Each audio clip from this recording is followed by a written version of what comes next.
last episode, we took advantage of a few strategic moves and worked our way through the English Channel to Cameroun-sur-Mer on the northwestern tip of France. In this episode, we wait in port for 9 days for a favorable weather opening to take on the challenge of crossing the infamous Bay of Biscay, otherwise known as the Valley of Death.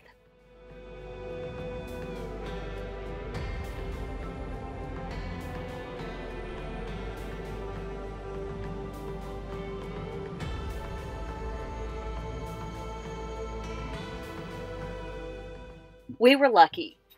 We had the best possible conditions we could hope for during the worst possible time of year to make this crossing. But even on a good day, the Bay of Biscay is ruthless. Bay of Biscay is a very challenging body of water. Michelle mentioned the Valley of Death. I mean, that might have been true in the Second World War. Today we don't have to fear British bombers anymore, but we still have some challenges in the Bay of Biscay. Most recommended time to cross the Bay of Biscay is early summer, May, June, July. The least recommended time is fall and early winter, starting with the equinox, end of August till end of September.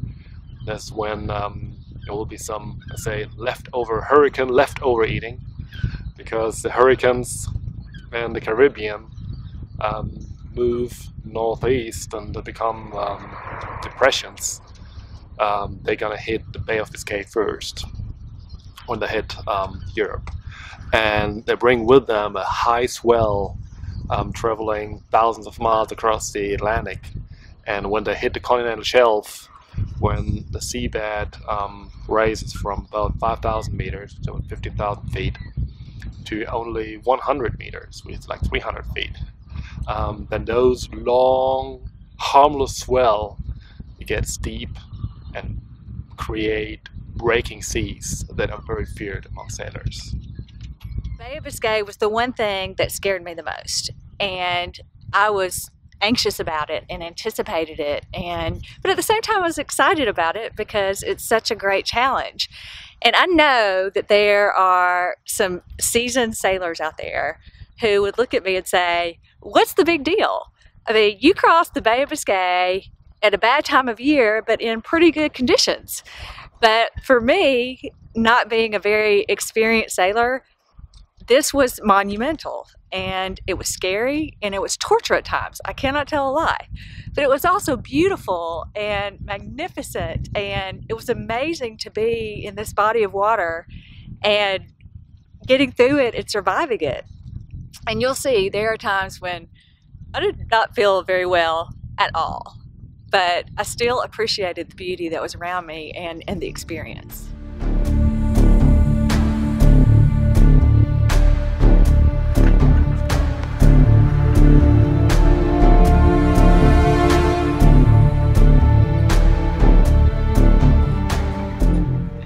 We're getting ready for our departure in a couple of hours, and we are ready. And I'm excited that today I am feeling more excited than nervous. And I think that's a good sign. Of course, I'm a little nervous because it's the Bay of Biscay. And so we have to respect that. But we have good passage plan, and we think we have a great opening. We've been sitting here for 9 days waiting on it, and now it's here, so we're ready. At times, it was a glorious passage filled with playful dolphins, a whale sighting, a full moon lighting our way each night, and bright sunny weather. At other times, the constant pounding of the 3 to 4 meter waves rocked our bodies and our minds. And those breaking seas, the worst possible wind direction you want to cross the Bay of Biscay from the north to the south is southwest. Because this is what brings the heaviest storms into the Bay of Biscay, and this is what brings the heaviest seas into the Bay of Biscay, which makes the Bay of Biscay, we just discussed, one of the most challenging body of waters. So what we were waiting for 9 days in Cameroun-sur-Mer is easterly or northerly winds. And they would allow us a straight course, and set a straight course toward La Caruña, and also would create seas that would not be too high and breaking, because they were coming from the continental shelf into the deep sea, and not from the deep sea onto the continental shelf. We departed with calm waters into the Celtic Sea. We had another opportunity to play with the dolphins. But this relaxed, calm atmosphere did not last long. In the beginning, it was pretty smooth sailing. I mean, I actually took a nap out on the deck with the puppies and everything was fine, but I knew that was going to change. I knew better than to think this is how it's going to be the whole way. And I remember at one point I asked Mike, when will we be in the Bay of Biscay? And his response was, you'll know it when we get there. And I have to say that pretty soon after that, the waves started really rolling and getting bigger, and the boat started really moving a lot. And you have to remember that there are much larger, heavier ships than Sea Falcon sitting at the bottom of the Bay of Biscay. And don't think this wasn't on my mind, but yes, when we rolled into the Bay of Biscay, we knew it. And things started rocking and things started getting uncomfortable immediately. After about 12 hours of the constant pounding of the waves and the never-ending rocking and rolling all night long, by the next morning, the Bay of Biscay finally got the best of me. But I tried to stay positive.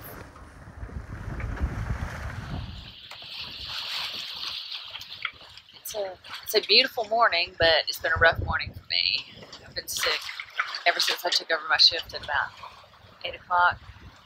But it really is beautiful out here. The waves are really high and the weather's really nice. It's just very windy, and this is the second day in the Bay of Biscay and finally got me. So it's been rough, but I still feel good and I feel like I can get to Spain. Still got another 2 days and 2 nights. So hopefully the seasickness will go away. Yeah, this passage was rocky and uncomfortable at times, and I wasn't spared for seasickness either. But I must tell one thing: is this is as good as it gets in the Bay of Biscay this time of year.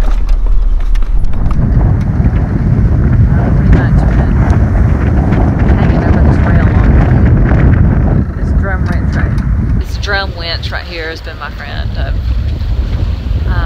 I have enjoyed the morning.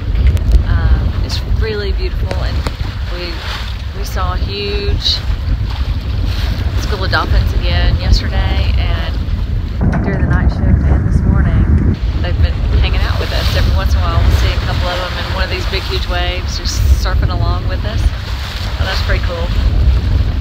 But, whew, not feeling very good this morning, and not feeling very well, and neither one of us got much sleep last night, so I'm going to let Mike sleep a little because I'm not moving from this spot for a while.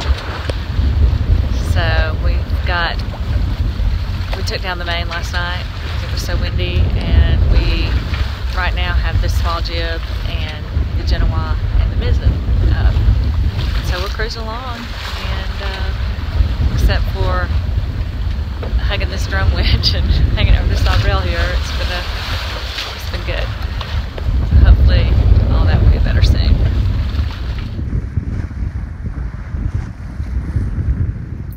We weren't able to get video that effectively shows the size and consistency of the waves. We were too busy holding on and suffering from the effects of them.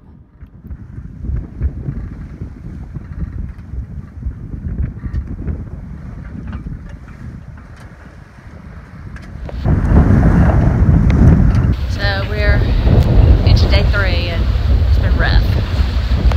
It's a pity because it's beautiful. It's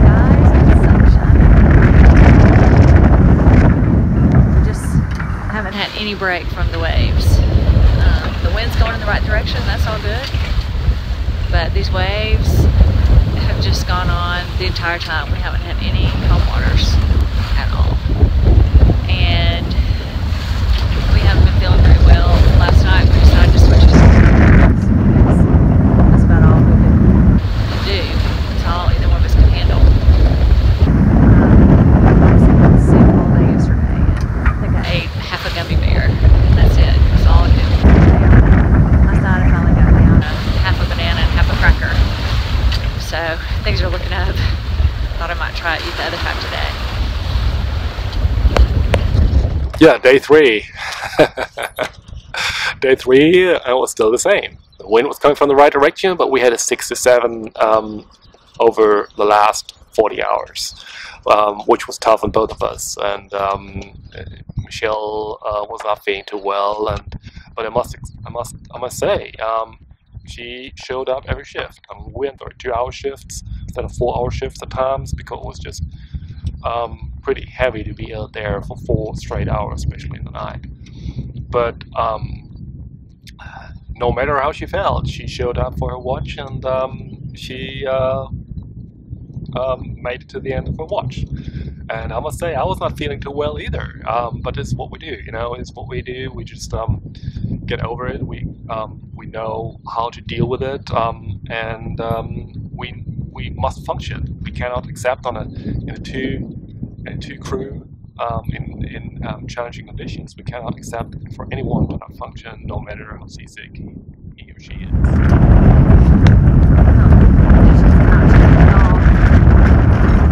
Still a lot of wind, very high waves,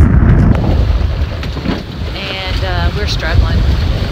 But the good news is we're less than 24 hours away. This time tomorrow we'll be in Spain. For me, dehydration has set in a little bit. My legs are all knotty, and my arms and shoulders are sore just from holding on. But it's brutal, but we're getting there. On Thursday morning, after 3 days of constant heavy waves, battles with seasickness and exhaustion, we finally saw land. Hey, see land, what should I say? Land, I don't think I've ever in my life been so happy to see land. It's a pretty fun wait though, but Biscay's behind us, almost. Yeah. We got, what, about 6 more hours? Yeah, maybe 6, 7, maybe 7 8. more hours. We got a beautiful sunrise. What do you guys think? Are y'all ready to be there? I don't think I've ever been so happy to see land in my life. It's still far away, but whew, that was a tough one. We're not there yet, but we finally got some smooth water, and maybe we can make it the rest of the way. And I will say this, I'm glad we did it, but I don't ever want to do it again. You never want to see Biscay again? You asked me today, the answer's no. Ask me tomorrow, and maybe the answer will be different. You remember the guy from the Laurel in Helgoland? Oh yeah, sure. He told me when I sat down with him, he told me that he sailed Biscay in October several years ago, and he told me that his wife still wants to divorce him for that. Au revoir, France! Hola, España!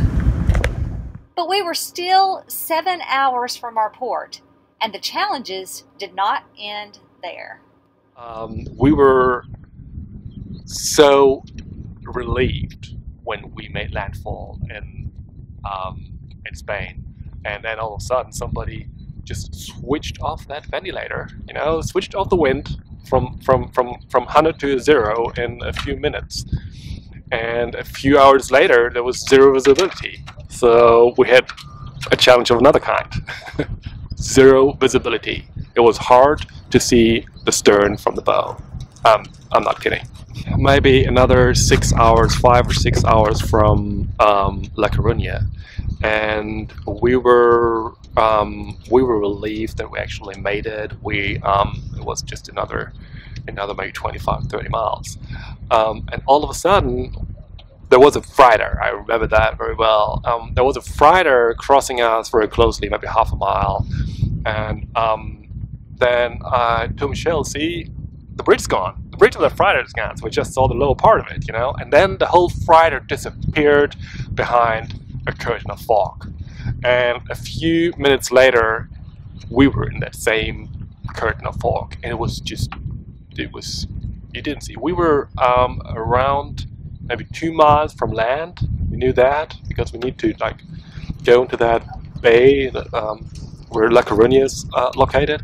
We were giving sound signals, of course, and we knew that some of the fishers, they don't have AIS on, you know. You would just see them when they're already kind of too close to. I had a friend sitting there waiting for us in La Caruña, and he said, yeah, the weather's not that bad in La Caruña, otherwise I would have probably just found a place to anchor or request a radar assistance from La Caruña port, which is available, probably one of the two I would have done. But then after 2 or 3 hours in the thickest fog that we had in this journey, it cleared up just a little bit, just enough to see where you are and what's around you.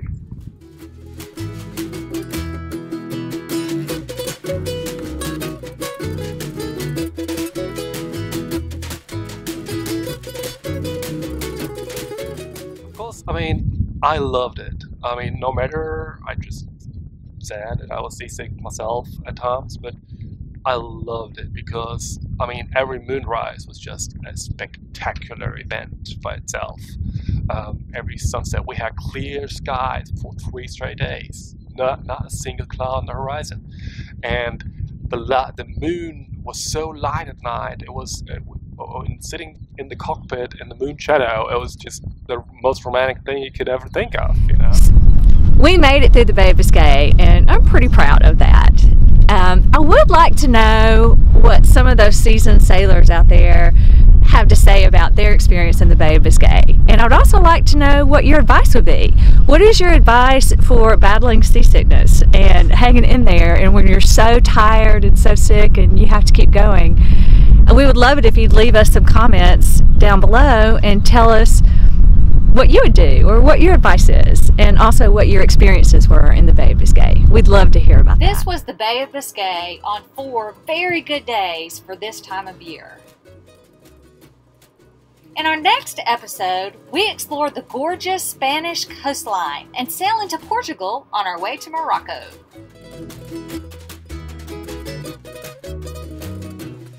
If you like this video, please give it a thumbs up and don't forget to subscribe to our channel.